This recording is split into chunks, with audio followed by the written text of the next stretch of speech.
Hello guys, അപ്പോൾ നമ്മളാണെങ്കിൽ കുറേ നാളായിട്ട് വിചാരിക്കാം കേട്ടോ വിസ്മയയിൽ കാണാൻ വേണ്ടി പോകണമെന്ന്. അങ്ങനെ കുറേ നാളത്തെ പ്ലാനിന് ശേഷം ഞങ്ങൾ പോകാൻ തീരുമാനിച്ചു കേട്ടോ. അപ്പോൾ ഞങ്ങളൊരു ട്രാവലറൊക്കെ ബുക്ക് ചെയ്ത് ഞങ്ങൾ ഫാമിലി എല്ലാവരും കൂടി പോവാൻ കേട്ടോ. അങ്ങനെ വണ്ടിയൊക്കെ വന്ന് വണ്ടിയിലൊക്കെ കയറി ഞങ്ങൾ ഫസ്റ്റ് തന്നെ പറശ്ശിനിക്കടവ് പോയിട്ട് തൊഴുതിട്ട് നമുക്ക് അങ്ങോട്ട് പോകാമെന്നുള്ള പ്ലാനായിരുന്നു കേട്ടോ. അപ്പോൾ പറശ്ശിനിക്കടവൊക്കെ എത്തി തൊഴുകാനായിട്ട് കയറാൻ പോവാണ് കേട്ടോ. അപ്പോൾ അവിടെ ചെന്ന് ഫസ്റ്റിനെ കാലൊക്കെ കഴുകി ഉള്ളിൽ കയറി തൊഴുതു കേട്ടോ.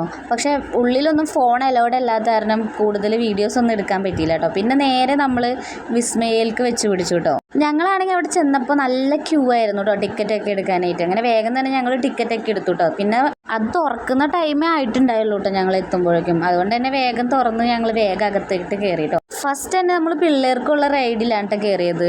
അവരെ ഫസ്റ്റിനെ ഹാപ്പി ആക്കി നല്ലതാക്കി നിർത്തി കഴിഞ്ഞാൽ നമുക്ക് എല്ലാത്തിലും കയറാമെന്ന് വിചാരിച്ചു. സുട്ടൂരാണെങ്കിൽ ഞാൻ വിചാരിച്ച് ഭയങ്കര പേടിയായിരിക്കുന്നു. പക്ഷേ അവൻ എൻ്റെ എല്ലാ പ്രതീക്ഷകളും തെറ്റിച്ചു. അവന് ഭയങ്കര ഇഷ്ടമായിരുന്നു കയറാനൊക്കെ.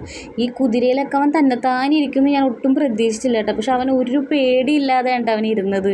അതാണെങ്കിൽ നിർത്തിയിട്ടും അവൻ അതിൽ നിന്ന് ഇറങ്ങുന്നുണ്ടായിരുന്നില്ല കേട്ടോ. പിന്നെ ഒരു വിധത്തിൽ അവൻ ഇങ്ങോട്ട് ഇറക്കി നമ്മൾ കൊണ്ടുവന്നു. എനിക്കാണെങ്കിൽ ഒന്നിലും കയറാൻ പറ്റിയില്ല കേട്ടോ. കാരണം ഇവനുണ്ടല്ലോ, ഇവനുള്ളതുകൊണ്ട് എനിക്ക് ഒന്നിലും കയറാനും പറ്റിയില്ല.